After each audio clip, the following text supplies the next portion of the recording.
Alors bonjour tout le monde, toujours Jesse Roberge, votre courtier immobilier pour Via Capital. Aujourd'hui, spot éducatif numéro 14, on va parler de qu'est-ce qu'on doit faire quand on reçoit une promesse d'achat en dessous du prix demandé et des fois même largement en dessous du prix demandé quand on a bien confiance que notre produit à la base est bien listé, bien affiché au bon prix face au grand public.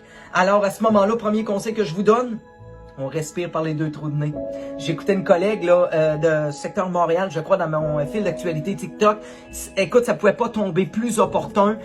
Je vois son spot éducatif. Et puis, hier, je reçois une promesse d'achat. Attendez-vous bien, là, 170 000 en bas de mon prix affiché. Puis on est nickel, on est béton, on a une certaine latitude, on aimerait la vendre en surenchère comme tout le monde, mais on a une certaine marge de négociation, mais là c'était 170 000 en bas du prix demandé.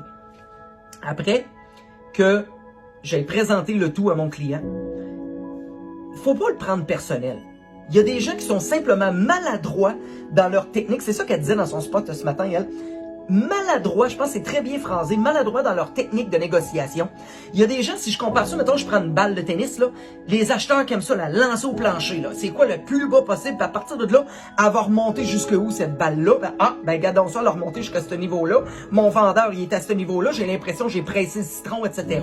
Mais il faut faire attention pour pas insulter ou frôler l'impolitesse ou même être vulgairement impoli envers le client vendeur parce qu'on va se nuire dans les négociations futures. Là, on n'a pas l'impression que l'acheteur a tiré à couverte de son bord. On a l'impression que l'acheteur a arraché la couverte carrément puis est rendu à terre. Tout le monde a fret, puis tout le monde est gelé, puis c'est quoi qui se passe là?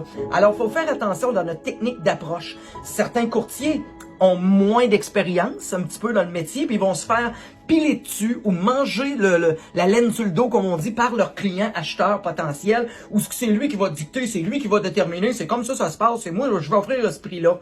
Mais par contre, peu importe de où revient la faute, entre guillemets, faut pas, quand on reçoit une promesse d'achat comme ça, le prendre personnel. C'est pas contre vous, c'est pas contre votre produit, c'est juste, c'est de bonne guerre. On le fait au marché aux puces pour une pelle à neige à 5$. Ben, à ce moment-là, malheureusement, ça fait partie un peu de notre métier, surtout depuis les 3 dernières années, parce qu'on a que des œillères pour nos clients et on le sait, ça va se vendre au-delà du prix demandé, des centaines de mille au-dessus de l'évaluation municipale, etc. Puis là, on reçoit une promesse d'achat en bas du prix demandé. J'avais pas avisé mon client vendeur que ça se pouvait, ça. Puis mon client vendeur voulait la même chose que son chum, son voisin, son collègue de travail, 50 à 80 000 au-delà du prix demandé. Puis là, ben, c'est pas ça que j'ai eu hier.